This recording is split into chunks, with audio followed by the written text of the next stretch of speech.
अस्सलामुअलैकुम स्टूडेंट्स, क्या हाल चाल है आपके? बिल्कुल ठीक ठाक हैं, खैरियत से हैं। तो मैं हूं अंस रज़ा, आपका फिजिक्स टीचर। आज हम फिजिक्स के एक इंतहाई इम्पॉर्टेंट टॉपिक के बारे में बात करेंगे, जो कि क्लास 9th में हो स्टूडेंट्स, कोई क्लास 10th में हो, या फर्स्ट ईयर का या सेकेंड ईयर का, यानी कि क्लास 11th या क्लास 12 का स्टूडेंट हो, तो उसमें ये टॉपिक ज़रूर होता है जिसका नाम है ओहम्स लॉ। जैसे कि आपको बोर्ड में नज़र आ रहा है कि आज हम जिस टॉपिक के बारे में स्टडी करेंगे उसका नाम है ओहम्स लॉ, और हम जिस पॉइंट्स को स्टडी करेंगे, यानी कि हमारे जो इस टॉपिक में, यानी कि इस लेक्चर में जो लर्निंग ऑब्जेक्टिव्स होने वाले हैं, वो भी मैंने आपके सामने लिख दिए हैं। जिसमें हम सबसे पहले इस टॉपिक का इंट्रोडक्शन समझेंगे कि आखिर ये टॉपिक आया कैसे, आखिर ये लॉ इंट्रोड्यूस किसने करवाया और इसकी ज़रूरत ही क्यों पेश आई। इसकी स्टेटमेंट, ऑफ कोर्स, जब भी कोई लॉ इंट्रोड्यूस होता है तो उसकी एक फिक्स्ड स्टेटमेंट होती है, वो भी हम इसको स्टडी करेंगे, वो ऑफ कोर्स वो भी लिखेंगे। इसकी मैथमेटिकल रिप्रेजेंटेशन क्या है, इसको डायग्राम में हम कैसे जो है रिप्रेजेंट करेंगे, इसका ग्राफ कैसा बनेगा, इसमें जो भी क्वांटिटीज इन्वॉल्व होंगी उनका ग्राफ क्या बनेगा, और लास्ट में कुछ 1 से 2 इम्पॉर्टेंट पॉइंट्स को भी हम ज़रूर स्टडी करेंगे।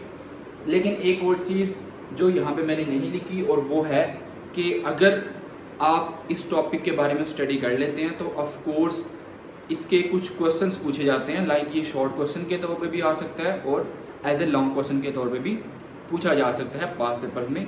वो कैसे पूछा जाएगा मैं आपको वो भी जो है वो डिटेल में बताऊंगा। तो let's we start our lecture. अगर आपके पास कोई पेंसिल या कोई पेज रजिस्टर जिसमें आप लेक्चर को नोट करना चाहते हैं तो वो जल्दी से अपने पास रख लें और बाकी की डिस्ट्रैक्शंस को दूर कर दें। तो चलिए टॉपिक की तरफ मूव करते हैं। टॉपिक है हमारा ओहम्स लॉ। ये जिस तरह ओहम्स लॉ है ये आता है इलेक्ट्रिक करंट की फील्ड में, ठीक है। यानी कि जब आप इलेक्ट्रिक करंट का कोई भी चैप्टर स्टडी करेंगे चाहे किसी भी क्लास में, तो उधर टॉपिक आएगा ओहम्स लॉ, ये तो मस्ट टॉपिक आएगा। अगर मैं ऑब्जर्व करूं तो ये क्लास 10th और फर्स्ट ईयर का टॉपिक है, ठीक है। फर्स्ट ईयर में क्लास 10th में ये टॉपिक है।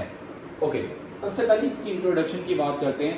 इंट्रोडक्शन में ये है कि एक फिजिक्स थे जॉर्ज साइमन ओहम, उन्होंने कुछ एक्सपेरिमेंट किया कंडक्टर के साथ, ठीक है। इनके कंडक्टर क्या होता है, आपको कंडक्टर के बारे में तो पता होगा कि कंडक्टर क्या चीज़ होती है, कि ऐसा मटेरियल जिसके अंदर से इलेक्ट्रिसिटी इजीली पास कर सकती है, ठीक है, उसको कहते हैं कंडक्टर। उन्होंने कुछ एक्सपेरिमेंट किया, उन्होंने कंडक्टर को एक वोल्टेज अप्लाई किया और उन्होंने ये ऑब्जर्व किया कि जैसे जैसे हम वोल्टेज इंक्रीज करते जाते हैं हमें जो आउटपुट मिलती है, यानी कि करंट के तौर पर मिलती है, वैसे वैसे कंडक्टर के अंदर करंट भी इंक्रीज जो है वो होना शुरू हो जाती है। लेकिन उसमें कुछ कंडीशंस हैं कि वो हम जब नोट पॉइंट स्टडी करेंगे तो उसमें आपको बताऊंगा कि क्या कंडीशंस हैं इस ओहम्स लॉ को अप्लाई करने के लिए, ठीक है। तो उन्होंने 1826 में जॉर्ज साइमन ओहम ने ये इन्वेस्टिगेट किया। क्या इन्वेस्टिगेट किया? रिलेशनशिप के बारे में।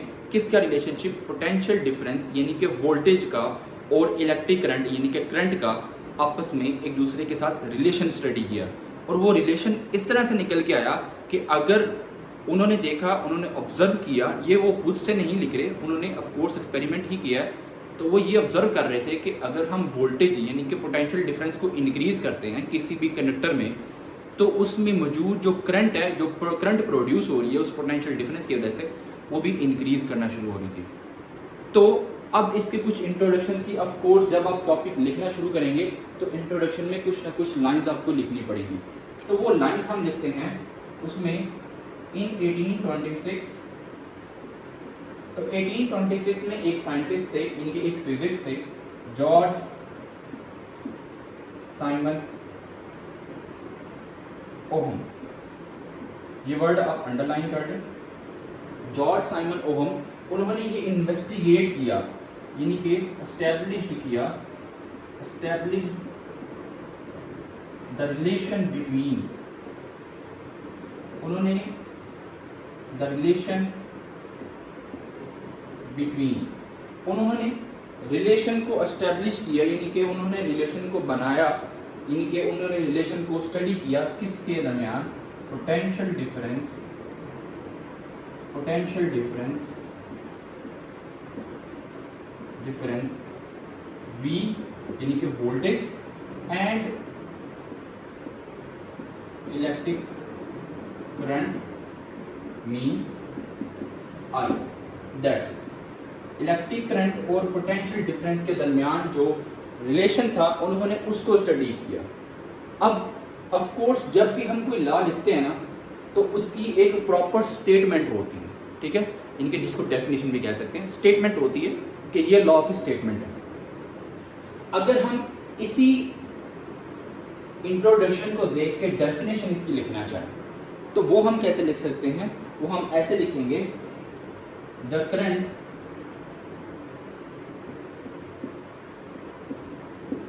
Flowing through a conductor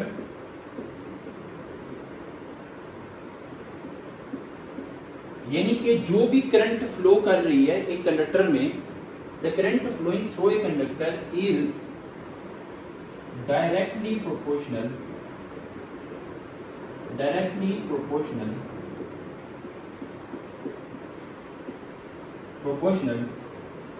to the potential difference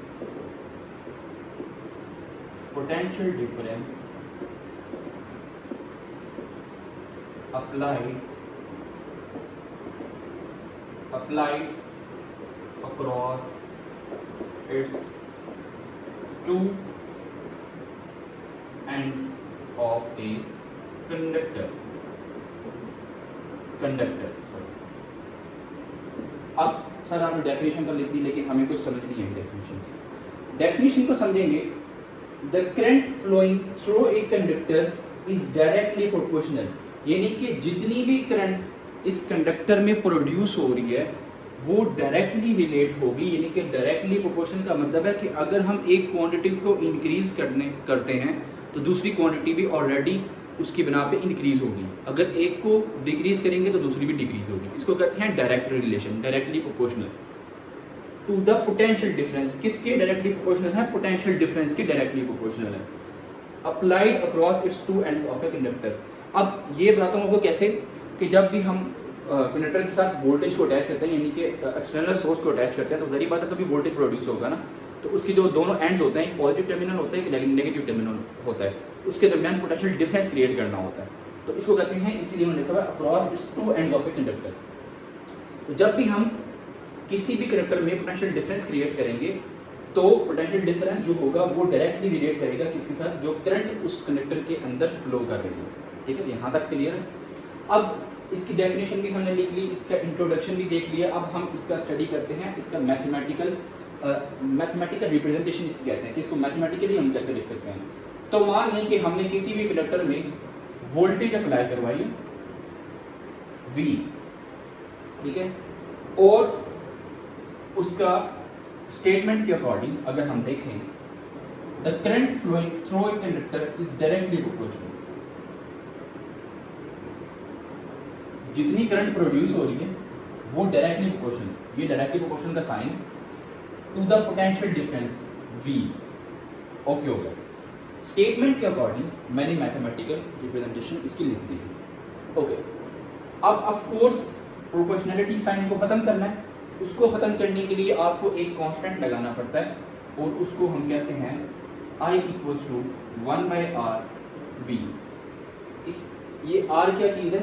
I for current, V for voltage and R for resistance.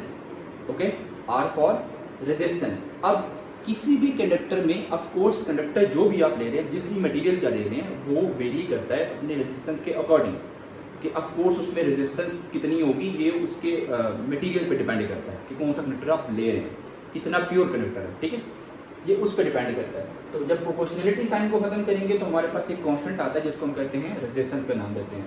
यहाँ से अगर हम इसका रिलेशन स्टडी करें तो यहाँ से लिखा रहता है I इक्वल्स टू V/R, ऐसे भी लिख सकते हैं। अगर मैं इस R को लेफ्ट साइड पे लेके जाऊँ तो ये बनेगा IR is equals to V, यानी कि V is equals to IR।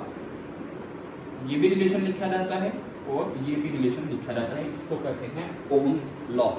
ठीक है, तो जब भी MCQ के तौर पे आए, साथ में लिख देता हूँ, ये आपको MCQ में भी पूछ सकते हैं कि mathematical form of Ohm's law, how can we represent, या फिर relation between voltage, current and resistance. Resistance, voltage और करंट का आपस में एक दूसरे के साथ क्या रिलेशन है, तो उसमें से आप ये ऑप्शन को चूज करेंगे। एज ए एमसीक्यू भी पूछा जा सकता है। ओके, यहाँ तक आई होप कि आपको कोई कन्फ्यूजन नहीं होगी। अब कुछ चीज़ें हैं जो कि मैं आपको यहाँ पे क्लियर करना चाहता हूँ कि इस रिलेशन को अगर हम गौर से स्टडी करें तो यहाँ तो हमने देख लिया कि अगर हम जितने भी वोल्टेज अप्लाई करेंगे तो उसके डायरेक्टली प्रोपोर्शनल है करंट के। वोल्टेज अप्लाई करेंगे यानी कि वोल्टेज इंक्रीज करेंगे तो करंट ऑलरेडी इंक्रीज होगी। बट यहाँ पे एक जो कांस्टेंट ऐड हुआ है रेजिस्टेंस। रेजिस्टेंस क्या करता है, रेजिस्टेंस जो उस कंडक्टर के अंदर करंट फ्लो हमने करवाई है वो उस करंट को अपोज करेगा, हमेशा वो उस करंट को रोकने की कोशिश करेगा। ठीक है, उसमें रुकावट बनेगा। ठीक है, अब अगर हम देखें तो इस करंट का और इस आर का रिलेशन देखें तो वो एक इनवर्स रिलेशन शो होता है। इनवर्स रिलेशन क्या होता है कि अगर एक क्वांटिटी इंक्रीज करेगी तो ऑफ कोर्स दूसरी डिक्रीज करना शुरू कर देगी, अगर एक डिक्रीज करेगी तो दूसरी इंक्रीज करेगी। इनवर्स रिलेशन शो होता है। तो इसका मतलब कि जिस भी कंडक्टर में रेजिस्टेंस ज्यादा होगी उसमें करंट कम प्रोड्यूस होगी ड्यू टू द रेजिस्टेंस। अगर किसी कंडक्टर में रेजिस्टेंस ज्यादा होगी तो उसमें जो करंट प्रोड्यूस होगी वो कम होगी। ठीक है, इसीलिए यहाँ पे हमने एक कांस्टेंट का यूज करते हैं जिसको हम आर यानी कि रेजिस्टेंस का नाम भी देते हैं। जो आपके अब ये रिलेशन जो है ये आपका बहुत इंपॉर्टेंट रिलेशन है जो कि आप आने वाले टॉपिक्स में भी आपका जो है वो यूज होगा।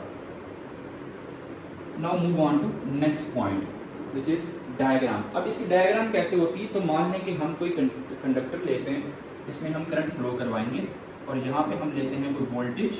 ठीक है, और यहाँ पे हम लगा देते हैं कोई switch.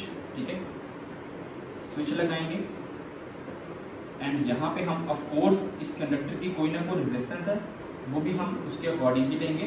R for resistance, V for voltage, positive terminal, negative terminal.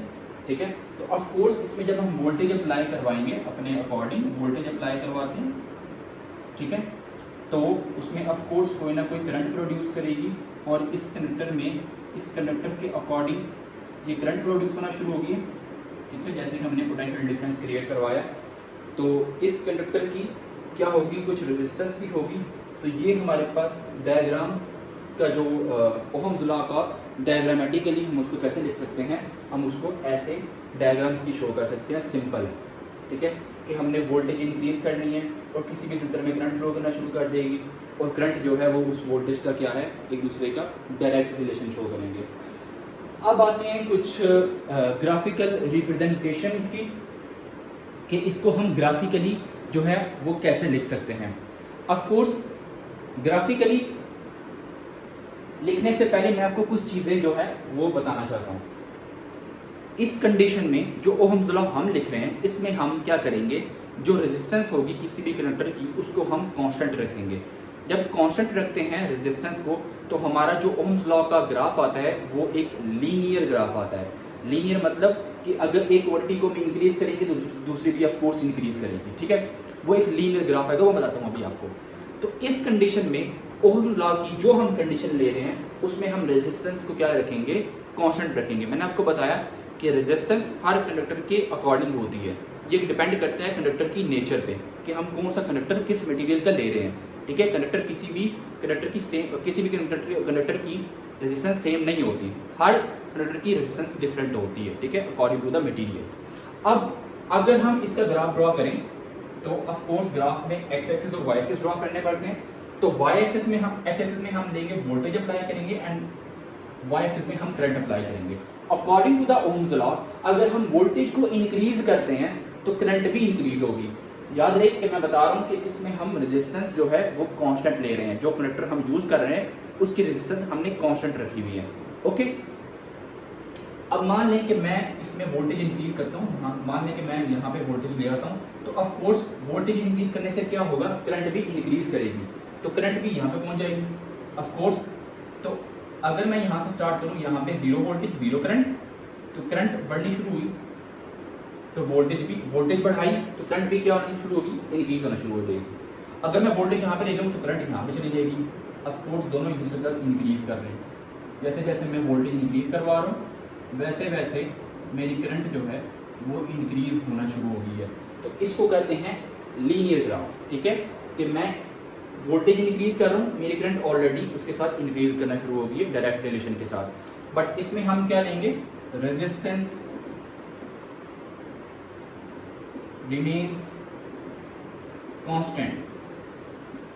इसमें हम क्या ले रहे हैं, रेजिस्टेंस कांस्टेंट लेंगे। अगर हम रेजिस्टेंस कांस्टेंट नहीं लेंगे तो ग्राफ की जो कंडीशंस है वो डिफरेंट तरह से आ सकती है। ग्राफ ऐसे भी आ सकता है, ठीक है, यहाँ ग्राफ जो है वो एक्स एक्स वाई एक्स से ड्रॉ करेंगे तो ग्राफ जो है वो इस तरह भी आ सकता है। ये डिपेंड करता है कंडक्टर के मटेरियल पे, आप कौन सा कंडक्टर जो है वो ले रहे हैं, ठीक है। बट यहाँ पे हम जो कंडक्टर यूज कर रहे हैं उसकी रेजिस्टेंस क्या है, कांस्टेंट है। Move on to the next point.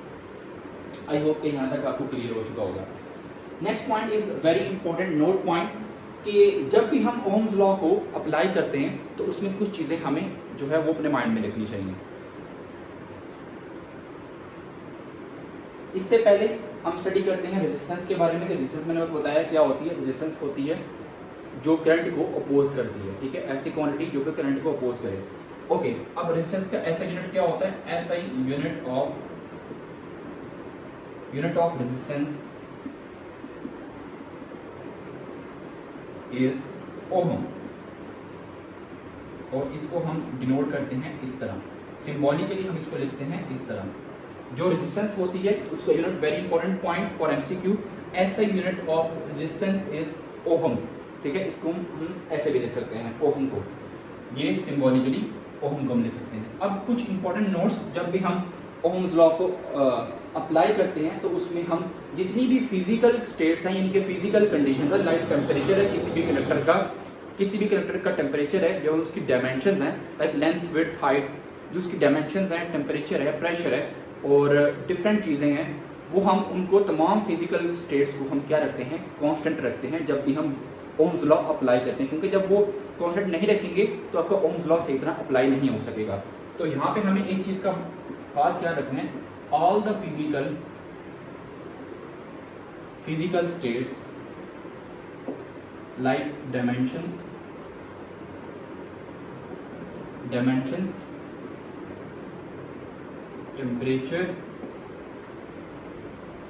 temperature and etc. remains the same.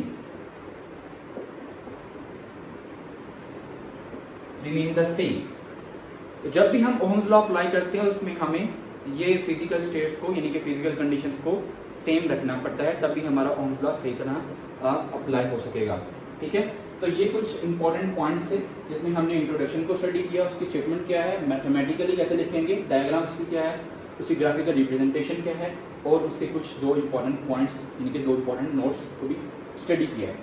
अब हम कुछ चीज़ें जो है वो एज ए पास पेपर्स के तौर पे स्टडी कर सकते हैं कि आया ये क्वेश्चन किस तरह से। अगर आपने इसका स्क्रीनशॉट लेना है तो स्क्रीनशॉट लेंगे, नहीं तो आपने नोट कर लिया होगा। अब हम इसके कुछ इम्पॉर्टेंट जो है वो क्वेश्चंस को स्टडी करते हैं कि ये क्वेश्चन किस तरह से आपके एग्जाम में आ सकता है, ठीक है। तो क्वेश्चन में सबसे पहले अगर शॉर्ट क्वेश्चन के तौर पे आता तो लिखा जाएगा स्टेट ओहम्स लॉ, ठीक है। आपको शॉर्ट क्वेश्चन के तौर पे ऐसे भी आ सकता है। अगर लॉन्ग क्वेश्चन के तौर पे आएगा तो लिखा जाएगा state and explain Ohm's law, ऐसे भी लिखा जा सकता है। अगर डिफरेंट तरह से भी पूछा जा सकता है, state and explain Ohm's law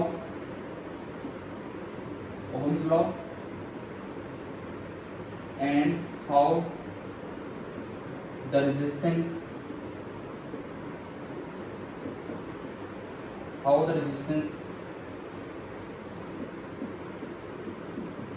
affect the conductor, ये भी हो सकता है, इस तरह भी आ सकता है आपके पास। तो डिफरेंट इसके फॉर्म्स हैं कि जिसमें आपको Ohm's law as a long question या एज ए शॉर्ट क्वेश्चन भी पूछा जा सकता है। हाँ, एक और चीज़ कि अगर आपको एज ए न्यूमेरिकल के तौर पे ये क्वेश्चन आता है तो उसमें आपको कुछ, यानी कि अगर करंट दी जाएगी, रेजिस्टेंस भी दी जाएगी, तो आपको कहते हैं कि वोल्टेज जो है वो फाइंड करें, तो आप ओम्स लॉ का फॉर्मूला लगा के इजीली वोल्टेज फाइंड कर सकते हैं। या फिर ऐसे भी हो सकता है कि आपको वोल्टेज दे दी जाए और रेजिस्टेंस भी दे दी जाए तो वो कहते हैं कि अगर हम किसी कंडक्टर की वोल्टेज भी आपको दे रहे हैं और रेजिस्टेंस भी दे रहे हैं उस कंडक्टर की, तो आप इसकी हमें करंट फाइंड करके बताएं। तो ये तो हमारा इम्पोर्टेंट टॉपिक था आज का, ओहम्स लॉ। ऑल क्लासेस के लिए क्लास 9 to 12 तक ये इंतहाई इंपॉर्टेंट टॉपिक है जो कि आपको एग्जाम में अक्सर पूछा जाता है, मोस्टली शॉर्ट क्वेश्चन या लॉन्ग क्वेश्चन या फिर एज ए न्यूमेरिकल के तौर पे ये आ जाता है। ठीक है, तो दैट्स इट। अगर कोई भी आपका क्वेश्चन हो तो आप बिना कोई हेजिटेशन के आप पूछ सकते हैं इजीली। तो फिलहाल आज के लिए इतना ही। Thank you.